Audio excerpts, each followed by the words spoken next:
굿모닝, 복된 아침입니다.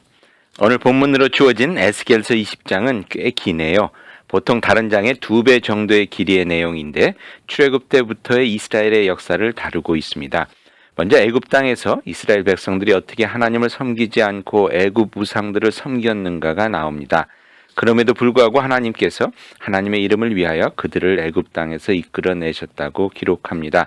하나님께서 이와 같이 그들을 애굽의 종살이에서 구원해 주시고 특별히 잘 지키기만 하면 하늘의 복을 누릴 수 있게 해주시는 율법을 주셨는데 백성들은 이를 무시하고 자신들이 애굽에서 가지고 나온 우상들을 광야에서 계속해 섬기다가 약속의 땅에 들어가지 못하고 다 죽게 되죠.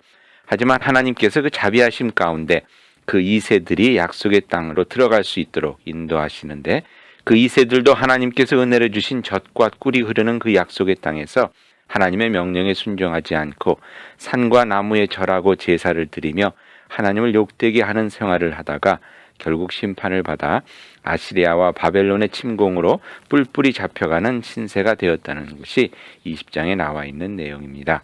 그런데 이런 반역의 백성들에게 다시 한번 하나님께서 기회를 주셔서 다시 그 잡혀갔던 이방인의 땅에서 불러내어 광야로 모으시겠다고 하십니다.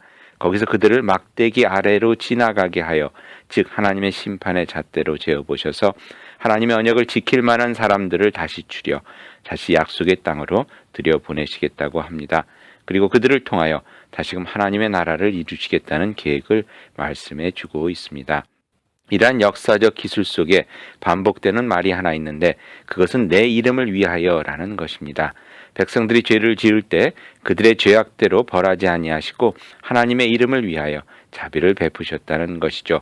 즉 백성들의 죄를 보아서는 싹 쓸어버려야 하지만 하나님의 본성인 자비와 긍휼로 말미암아 그들에게 다시 기회를 주는 일이 반복되었다는 것입니다. 우리 자신의 모습을 볼 때도 당연히 지옥불에 들어가야 할 인생이지만 하나님의 자비로 영생의 기회를 얻게 되었다는 것과 일맥상통하는 말입니다.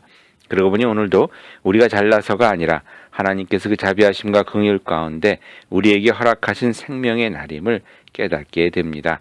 은혜로 주신 하루, 산과 나무에 절하듯 미련한 것들을 섬기는 삶이 아니라 하나님의 영광을 위해 살아가는 귀하고 복된 하루가 되시기를 이 아침에 축원드립니다. 기도하시겠습니다. 사랑과 은혜의 주님, 오늘도 주님의 은혜 가운데 허락해 주신 귀한 하루임을 고백합니다. 하나님의 인내를 시험하는 못된 삶이 아니라 하나님의 은혜에 감사하여 주님의 마음을 시원케 해드리는 복된 삶이 될 수 있도록 지혜와 능력으로 함께해 주시옵소서. 예수님의 이름으로 기도하옵나이다. 아멘.